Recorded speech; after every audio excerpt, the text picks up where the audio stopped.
So people tend to worry about things they shouldn't worry about, and people tend to be way more stressed than they should be. A good example would be some of my classmates. I just got a text message. For example, they're always asking, oh, how many questions are going to be on the test? What are the questions going to be like? Blah, blah, blah, this, that. It's like, you can't change the test. Study the material. Take the test. Stop worrying about it. It's not going to change what's on the test. It's not going to change what you need to study. All it's going to do is make you stress. Oh, 3 multiple choice quizzes, 4 of these, 5 of these. It's stupid. And on the topic of students tend to always worry about, oh, but I got a test on Friday, I got a test on Friday. Oh, and then the next week, oh, I got a test on Wednesday. It's like, you're always going to have tests. Calm down, relax, stop worrying about them. If you're stressed all the time and like, oh, I got a test, and you have tests all the time, it causes mental issues, decrease in performance. It's not productive, it's not good. I mean, maybe if you have like 1 test a year, yeah, stress out, that can be beneficial, like get stressed, work extra hard. But if you got like 2 tests a week, no, do not be all stressed out about your tests. Even if you only got a test every other week or something, like, you should manage your stress. Only let your stress level get high once in a while. People are like this in life in general, like for just so many dumb reasons. Like, oh, I'm busy, I gotta get here, I gotta get there. It's like, being stressed about it isn't gonna get you there faster. Being stressed about it isn't gonna change. Like, say something gets messed up and now you have a problem. Well, being stressed about it and going, OMG, blah, blah, blah, this just happened, blah, blah, blah, blah, blah. Oh, I can't believe it, blah, blah, blah. Stop talking about it. Just get over it and start doing what you need to do next. Recently, I had a problem with some paperwork. Was I going to talk about it? Oh, I can't believe this. I can't believe that. How stupid. Oh, this, that, blah, blah. No, it's just like, well, let's go and see what we need to do, and let's do it. Because that's all you can do. Talking about it isn't going to change anything. Getting stressed about it isn't going to change anything. Maybe it makes you feel good, but ultimately it doesn't even make you feel good. But it is like this weird kind of short-term satisfaction people get in complaining. Complaining, I could do a whole nother video on that. It just blows my mind how much people complain about things. I'll give you a funny example. Today, some students in my class were complaining on how it's not fair that the teacher calls them to the board to answer questions. They literally said, that's not right. No, schools don't do, of course that's a lie, because I think I should just make a video on this, but people like to complain to get their way. They know that they don't actually care about the thing. They know that it's not true, that they're not actually like hurt or offended or whatever, but they complain so they get advantages.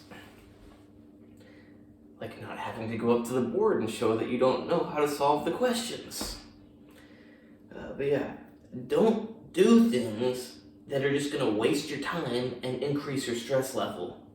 If there's a problem, ask yourself, well, what can I do now? And do it. If you have something coming up, prepare for it. Emergencies. World changes. Like recently someone asked me, well, how are you dealing with the situation that's going on? By the situation, they meant like the war in Ukraine, which luckily doesn't affect me here in Belarus. It's like, I don't know why I would be stressed at all, but like other students got all stressed thinking there's going to be war here. It's like, okay, well, how about instead of getting stressed, you just buy a bunch of extra food and water? And I mean, they actually freaked out and left, but came back like 10 days later. It's like, okay, you're gonna spend your money.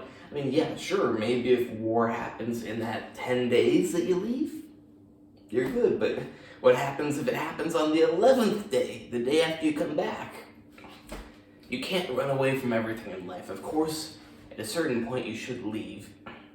Like a friend of mine in Ukraine, he said that if his parents didn't force him to leave Kiev, that he was like in denial and he was just gonna stay in his apartment and like until he starved. Like, that's what he said. I was thinking until he gets hit with a missile, but he said he would have stayed in his apartment until he starved to death. And yeah, some people, they do the denial thing, but you should do the action thing. Cut the words, cut the stress, cut the denial, take action. If you live in the United States, buy guns, stock up on water filters, water, gasoline, food. If you have a test coming up, study for it. Don't stress out, but study for it. And also, you gotta be intelligent. Like, sitting down and studying for 5 hours straight, 10 hours straight, maybe not the best idea. Maybe it's a better idea to study for 30 minutes, take a break for 10, 20 minutes, study for 30 minutes, take a break for 10, 20 minutes. If you just study the whole 10 hours, your brain isn't gonna do too well with it. It's gonna be tired, not hold on to the stuff. You wanna study with your conscious mind, relax, and let your subconscious process it. But most people don't realize that their subconscious needs to process things. And you shove too much into your conscious mind all at once, now it's backlogged and you're gonna have to wait longer before it can all be processed. And it may never get processed because it may be discarded. That's why it's advantageous to spend your studying over a longer amount of time. Like, it's better to do 1 hour a day for a week than 7 hours on one day. So yeah, stop stressing out. Stressing out isn't gonna change anything. It's not gonna, well, actually it can change something. You'll do even worse at whatever it is you're trying to do, and it's gonna shorten your life. It's gonna make you less healthy, but is it gonna change your situation in a positive way? Most likely not. Stress does exist for a reason though, but it needs to be very rare. Stress is designed to raise your adrenal levels and get you energized, focused, working at what you need to work at, like get running. But instead people get stressed and just talk or complain or think about what they need. You need to take action. Stress is designed to push you to action, but it's designed to, it's not supposed to be all the time, but people psych themselves out. It's not healthy, but it can be beneficial. And adrenaline does lead to consolidation of memories. So if you are stressed, you can remember things better. But when you're stressed all the time, it just doesn't work. Hope you like this video. I've got a lot of other videos on health and fitness and science and Belarus stuff and relationships, lots of things. I have a website, andrewhutchings.org, where you can hire me for any sort of consultations, coaching plans, whatever. You can have a fitness plan, diet plan, life plan, health plan. I can't give you medical advice, but remember, it's only advice if I tell you to follow it. If I just give you the information, it's medical information. And I do have a book, A Systematic Guide to Defeating Tendinitis. So far, it has a 100% success rate in under 1 month time to get rid of your tendinitis. If you've got tendinitis, I would just get it on Amazon with the fastest shipping, get it as soon as possible, and get rid of your tendinitis as soon as possible, because you're never going to get your time back. I am actually trying to use up a little more time, because apparently someday, if my YouTube gets monetized and the video's over 10 minutes, I can make more money off of it. And luckily, I have amazing parents that are paying for me to go to medical school. It's very difficult for them, but they're doing it.